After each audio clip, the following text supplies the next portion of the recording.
This is the Sabbath School lesson for the fourth quarter, 2020.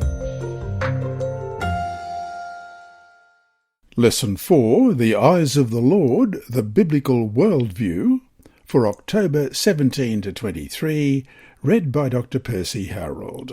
Monday, October 19, Leibniz's Question. Many years ago, a German thinker and writer named Gottfried Wilhelm Leibniz asked what is probably the most basic and foundational question possible. Why is there something instead of nothing? Question. How did the following text answer Leibniz's question? Genesis 1:1. In the beginning, God created the heavens and the earth. John 1, verses 1 to 4.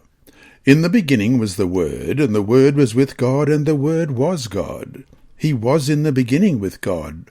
All things were made through him, and without him nothing was made that was made. In him was life, and the life was the light of men. And Exodus chapter 20 and verse 8 to 11. Remember the Sabbath day to keep it holy. 6 days you shall labour and do all your work, but the seventh day is the Sabbath of the Lord your God. In it you shall do no work, you, nor your son, nor your daughter, nor your male servant, nor your female servant, nor your cattle, nor your stranger who is within your gates. For in 6 days the Lord made the heavens and the earth, the sea, and all that is in them, and rested the seventh day. Therefore the Lord blessed the Sabbath day, and hallowed it.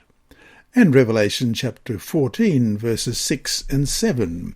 Then I saw another angel flying in the midst of heaven, having the everlasting gospel to preach to those who dwell on the earth, to every nation, tribe, tongue, and people, saying with a loud voice, Fear God and give glory to him, for the hour of his judgment has come, and worship him who made heaven and earth, the sea, and springs of waters. And Job chapter 12, verses 7 to 10. But now ask the beasts, and they will teach you, and the birds of the air, and they will tell you. Or speak to the earth, and it will teach you, and the fish of the sea will explain to you. Who among all these does not know that the hand of the Lord has done this, in whose hand is the life of every living thing, and the breath of all mankind? It's fascinating how, in the Bible, the existence of God is just assumed.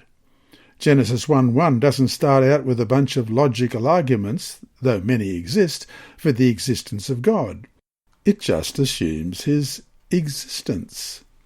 Exodus chapter 3, verses 13 to 14. Let's look at that.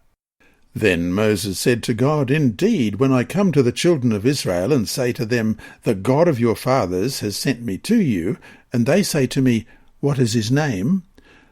What shall I say to them? And God said to Moses, I am who I am.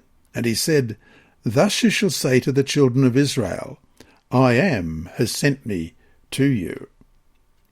And from that starting point, God as Creator, the Bible, and all the truth revealed in its pages unfold. The doctrine of creation also is foundational to any Christian education.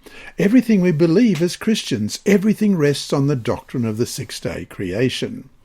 The Bible didn't begin with a statement about atonement, or about the law, or about the cross, or about the resurrection, or about the second coming. No, it began with a statement about God as Creator, because none of these other teachings makes any sense apart from the reality of God as our Creator. Hence, again, a biblical worldview must emphasize the importance of the doctrine of creation. This emphasis, too, becomes very important because the teaching has faced a full frontal assault in the name of science. Evolution, billions of years of life slowly evolving by fits and starts, all by chance, has all but destroyed faith in the Bible for untold millions. It's hard to imagine a teaching more antithetical to the Bible and to the Christian faith in general than evolution. That's why the idea that evolution can somehow be made to harmonize with the biblical doctrine of creation is even worse than atheistic evolution. It can't be done, not without making a mockery of the Bible and of the Christian faith as a whole.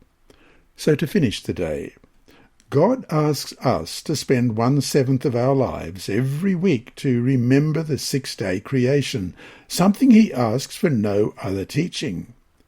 What should that tell us about how foundational and important this doctrine is to a Christian worldview? Hi there. Thanks for watching this video on the Advent-band Ministries YouTube channel. Please subscribe and click the bell icon to be alerted whenever we upload new videos. So, until we meet him in the clouds, may God continue to bless you. This lesson was read by Dr. Percy Harrold for Christian Services for the Blind and Hearing Impaired, Christian Record Services for the Blind, the Sabbath School Department, and Hope Channel. You can also listen on the official Sabbath School 4 app and the Apple iTunes app, Sabbath School with Percy Harrold. Remember, God is always faithful.